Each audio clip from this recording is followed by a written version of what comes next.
Hello, everyone, and welcome to the Jeffrey Epstein Show. I'm your host, Bobbycapucci, and this is a morning update. We have a bit of context to add to our story from yesterday. It would seem that our assertions were correct, our speculation was correct, and that the Survivors Fund has now started to pay out payments to the survivors. This is according to new reporting by Chris Spargo at OK Exclusive. And as we all know, Chris Spargo has been pretty right on with this whole entire thing, and he's provided some really good stuff down there in the Virgin Islands, and he continues to do so. So that's definitely nice to see, right? There aren't too many people, especially journalists, it would seem, that have an interest in this story to see it through to its completion.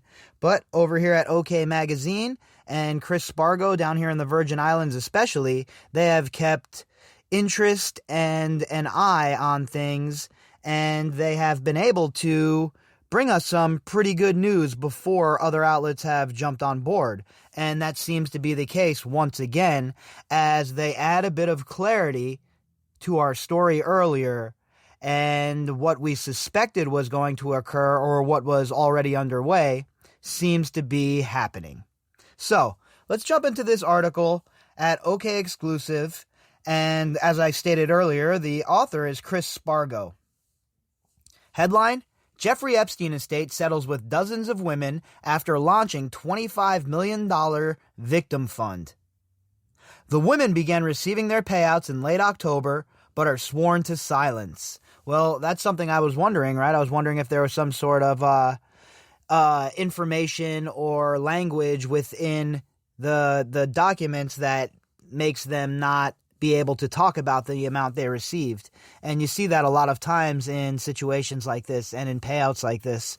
So doesn't come as a shock. And honestly, I really don't think it matters one way or the other. It's really nobody's business at this point. I don't look at this as, what should be splashed all over public. If this is the agreement that they all came to and the survivors agreed with it, it is what it is. And so hopefully they're all, just getting paid out, and it's going to happen in a forthright manner, right? I don't want to see it trickle or one or two get paid out. Let's get it all done, and let's put it behind us and move on, and let the survivors especially put it behind them and move on to the next phase, and that is seeing Ghislaine Maxwell and the co-conspirators brought to justice.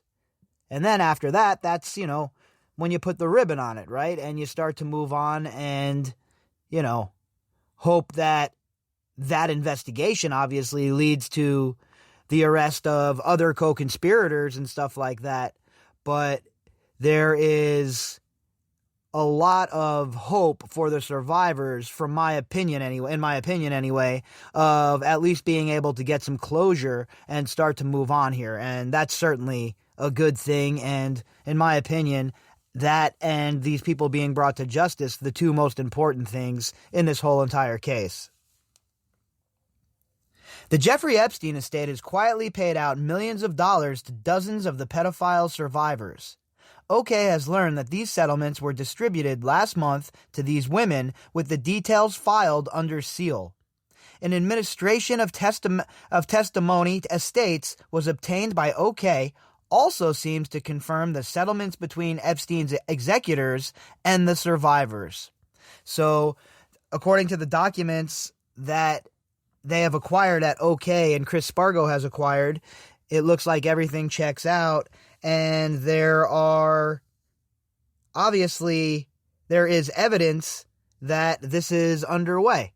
And that would make sense considering what we heard from Jennifer Arreos and Jane Doe 7 and how they canceled their lawsuit. It all just makes sense. And yesterday when we were discussing that, I brought that up. And we talked about that a little bit as well. It goes hand in hand, right? There would be zero reason for them to drop their lawsuits unless, of course, they were engaging in a different avenue to get reparations and be made whole. The women had to agree to participate in a victims' compensation fund in order to receive a settlement from the Epstein estate. Their claim was then assessed and a payout was issued within 90 days. In some cases, the payouts took a little longer given the unforeseen challenges presented by the COVID pandemic. And again, who knows how many survivors have been paid out, which ones have been paid out. I don't think that that's ever going to become a matter of public record. And as long as their lawyers and the survivors are okay with what the payments are and what the damages are, then I think that the rest of us should be okay with it as well, because at the end of the day, that's something that directly relates to them. That's something that directly relates to their lives. And if they choose to go this route, I don't think it's anyone's place to tell them what they should or shouldn't do. I think the ball, as far as criminally speaking, is already rolling.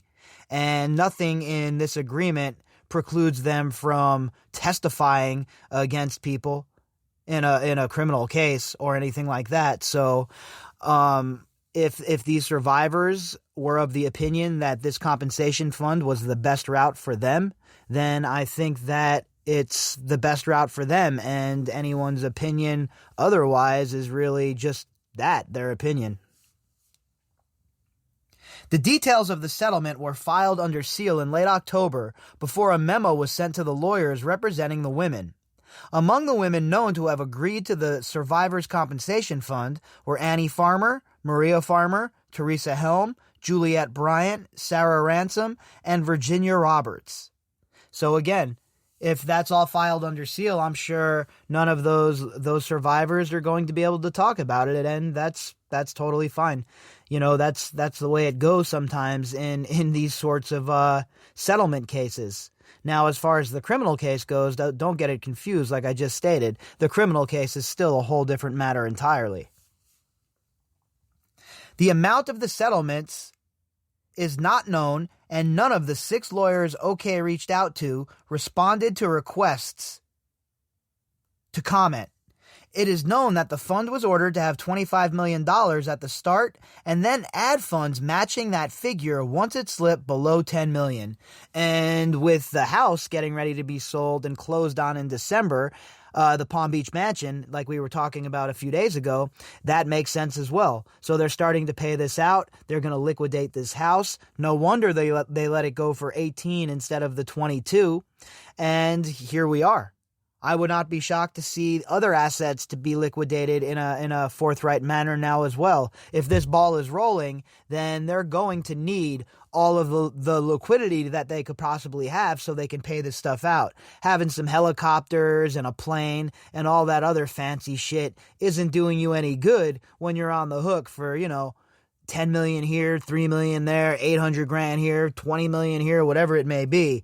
You got to flip all of that shit and turn that into fazools. That was all being carried out by prosecutors in the Virgin Islands after Epstein's executors were forced to hand control of the estate over to prosecutors from the Virgin Islands. So we know that, right? We know what was going on with the prosecutors and going after Indike and Khan, saying that they really weren't fit to be involved in this, that they weren't fit to be part of the negotiations here and the payout. And it looks like, according to what they're saying here, the prosecutors in the Virgin Islands, they took control of the estate basically to make sure that this all moved in a forthright manner. And we discussed that when it was happening, as far as Denise George being really involved and them also adding a independent overseer of the executors and, to make sure that things were on the up and up. So again, this is pretty big news that's obviously going to be buried in the real gigantic headlines of the election. But nonetheless, as far as our story goes here, as far as adding more pieces to the puzzle, this is pretty significant stuff. The women had to sign a 4-page contract that stated they could never again file legal action against the Epstein estate and co-executors Darren Indike and Richard Kahn.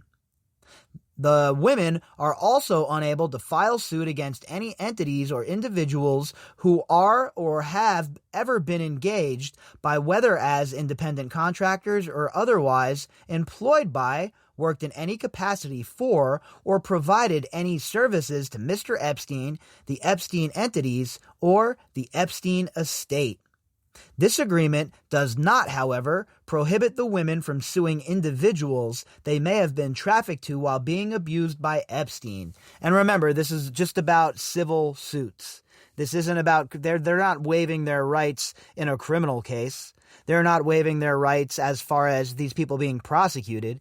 This is in the civil case. So what they're saying is, if they accept the money from this compensation fund, then they can't double dip and go and sue these other people who were involved once again. So it's take the compensation fund and sign away and be done with it, or don't take the money from the compensation fund, roll the dice and go to court. And who knows how long that drags out.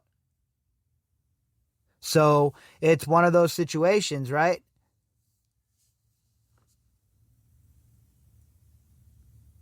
This would explain why 2 women dropped suits against Ghislaine Maxwell on Monday, though one of the women, Jennifer Arrayos, did not drop her complaint against the estate. Well, that's pretty interesting. That's definitely pretty interesting. So Jennifer Arrayos did not drop her complaint against the estate, but she did drop her complaint against Maxwell, as we were talking about earlier. You see, every time we read one of these articles and we double up on a subject, we add a little context, right? We add a little piece. The fund also allowed the women to remain anonymous if they so desired, while ordering them not to speak about their compensation or share allegation against Epstein for fear of penalty. So I don't really know what that means, fear of penalty.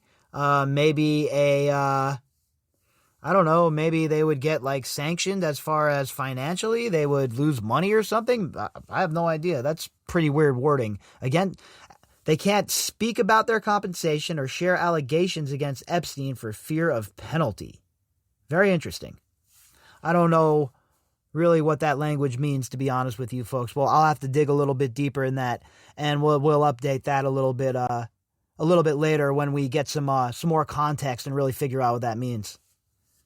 The women now have 3 days to dismiss with prejudice any legal actions, whether lawsuits, probate claims, or otherwise, that releaser has filed against any of the releasees, with each party to bear her, his, or its own costs and attorney's fees. These settlements occurred far faster than many anticipated, with some estimating it would take decades before these women saw any money. So there is, in this article, a bunch of documents that are added on Scribd, 4 pages of documents that are added on Scribd. And like usual, I suggest that you check out the article, go through it, and read it all for yourself. Because, again, it's very important that we read through all of this stuff and we really try and pay attention to what it is. And when we come to something where the wording is a bit funky or goofy, dive in and try and find some clarification right away. And that's what we'll do here. I'll take a look at that and see what that even means. They can't talk about Epstein. I don't really know what that means. Not to speak, let's read it again, just to, one more time. The fund also allowed the women to remain anonymous if they so desired, while ordering them not to speak about their compensation or share allegations against Epstein for fear of penalty. So, does that mean that if they accepted this money, they can no longer speak about what occurred with Jeffrey Epstein? Again, I don't know. That's what it sounds like right there. And if that's the case, wow, that's quite the development. I don't remember us going over that before. So if that's the case, that is quite the development. So we'll have to see. We will have to see what we have to see. And again, this is up to the survivors, right? We could have our thoughts on it and our opinions, and, we might not agree with stuff in there, but at the end of the day, these gals were the ones that had to go through this. These gals were the ones that had to deal with this trauma and this stress for all of these years. So I don't think it's anyone's place to tell them that they shouldn't take take the compensation if it's a fair deal to them, and try and move on with their lives. I don't think that's anyone's place, right? But at the same time, I'm still going to try and dig in and get a little bit more of an idea of if that is the case, some context here, because seems kind of weird that they can't talk about their allegation. They can't talk about the allegations against Epstein, considering there's a trial coming up, right?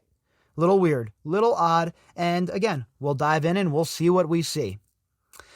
As for the show, well, you can expect 2 episodes today. Yesterday, we just had the 1 episode and then a flashback episode at night instead of a daily drop, considering all of the hubbub going on around the election, and considering Nevada has taken center stage. I've been pretty interested in what was going on with that, so I kind of took the night off to hang out and, get an idea of the lay of the land. So back to regular schedule as of today, 2 episodes like usual. I'll be throwing in some of those flashback episodes as well, and obviously those are for listeners who are just joining us, right? Who haven't maybe went back in the whole 760 episode catalog to hear some of the older episodes. So that's why I upload those every now and then, or for the past couple of weeks been uploading them a little 3 or 4 times a week. It's so the folks who haven't been with us, they can jump on in and catch up a little bit. So when you see flashback episode, if it's something you've heard already or you don't want to download it again, that's cool. Just pass it on by, folks. Either way, I will be back tomorrow night, like usual, tonight with a daily drop, and we will keep it rocking, and we'll see what's going on with the Jeffrey Epstein case, and we will continue to try and put all of this stuff into context and keep adding pieces to the puzzle. If you'd like to contact me, you can do that at bobbycapucci@protonmail.com. That's BOBBYCAPUCCI@protonmail.com. You can also find me on Twitter at BOBBY_CAPUCCI. All of the links that go with this episode, plus the PayPal link, can be found in the description box. All right, folks, I'll be back later on.